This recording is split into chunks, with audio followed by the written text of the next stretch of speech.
हर घर में दीवारें होती हैं, लेकिन कुछ घरों में दीवारों से भी ऊंची होती है जुबान।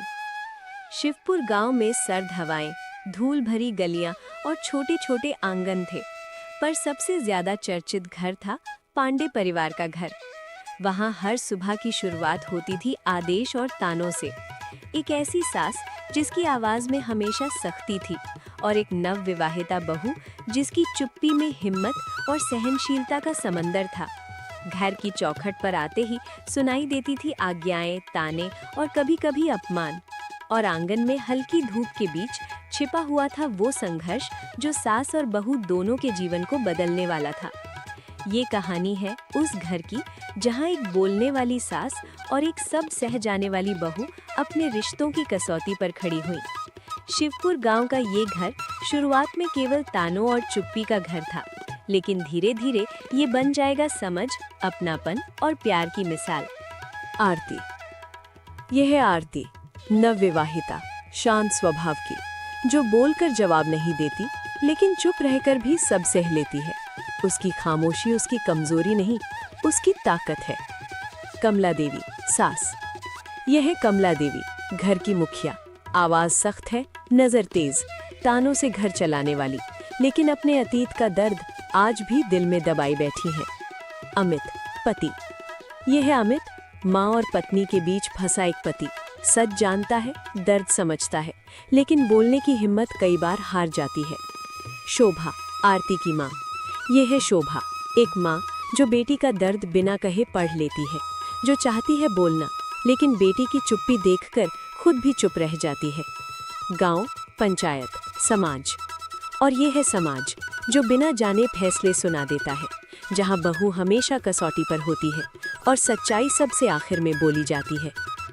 ये सिर्फ एक घर की कहानी नहीं, ये हर उस घर की कहानी है जहां बहू चुप है और सास को कभी सुना नहीं गया। आखिर कब टूटी ये चुप्पी और किसकी आंखें सबसे पहले नम हुई? पूरी कहानी अभी शुरू होती है। सुबह की धूप आंगन में फैल चुकी थी। तुलसी के चौरे के पास जमीन अभी भी गीली थी।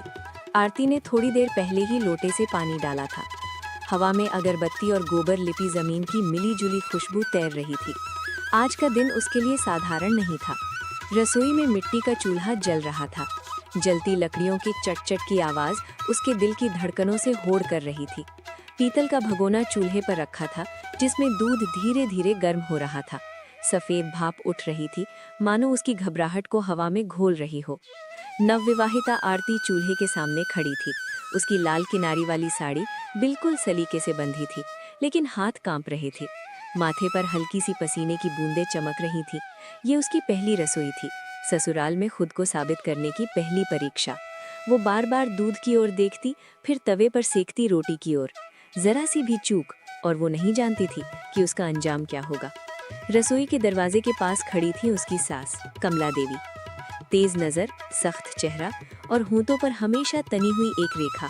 उनके हाथ सीने पर बंधे थे और पैरों की स्थिरता मानो पूरे घर पर उनका अधिकार जता रही थी। उनकी आंखें हर हरकत को तौल रही थी, जैसे बहू नहीं कोई कर्मचारी काम कर रहा हो। कमला देवी की आवाज गूंजी, देखो बहू, दूध उबलना नहीं चाहिए और रोटी कच्ची भी नहीं।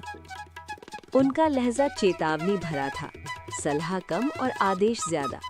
आरती का दिल जोर से धड़क उठा। उसने जल्दी से भगोना थोड़ा किनारे सरकाया, लकड़ी सहेजी और रोटी को पलटा। धीमी कांपती आवाज में उसने कहा, जी मां जी। उसकी आवाज में डर था, लेकिन साथ ही एक सच्ची कोशिश भी। वो सब सही करना चाहती थी, किसी को शिकायत का मौका नहीं देना चाहती थी। वो जानती थी कि इस रसोई में बनने वाला हर नेवाला सिर्फ खाना नहीं, बल्कि उसका भविष्य भी तय करेगा। चूल्हे की आग तेज हुई और आरती की परीक्षा शुरू हो चुकी थी। नाश्ते की थालियां एक एक कर आंगन में बिछे छोटे से लकड़ी के पटरे पर रख दी गई थीं। गर्म गर्म रोटियों की खुशबू अब भी हवा में थी, लेकिन माहौल में कोई अपनापन नहीं था। सब अपने अपने स्थान पर बैठे थे, जैसे किसी अनकहे नियम से बंधे हों। आरती थोड़ी दूरी पर खड़ी थी। साड़ी का पल्लू बार बार उंगलियों में उलझ जाता। उसका दिल अब भी रसोई में लगी आग की तरह धधक रहा था, डर और उम्मीद के बीच। कमला देवी ने चुपचाप एक रोटी उठाई, उसे उंगलियों से तोड़ा अंदर देखा, फिर बिना किसी की ओर देखे ठंडी और कठोर आवाज में बोली, हमारे घर की बहुएं ऐसी ही आती हैं क्या? न स्वाद न सलीका। ये शब्द नहीं थे, ताने थे, सीधे आरती के आत्मसम्मान पर वार। आंगन में अचानक सन्नाटा छा गया। बर्तन की हल्की खनक भी जैसे आवाज करने से डर रही हो। घर के बाकी लोग, ससुर, ननद, देवर, सब चुप। कोई आरती की तरफ देख रहा था, कोई जमीन की ओर। किसी में हिम्मत नहीं थी कि सास की बात काट सके। अमित थाली के सामने बैठा था।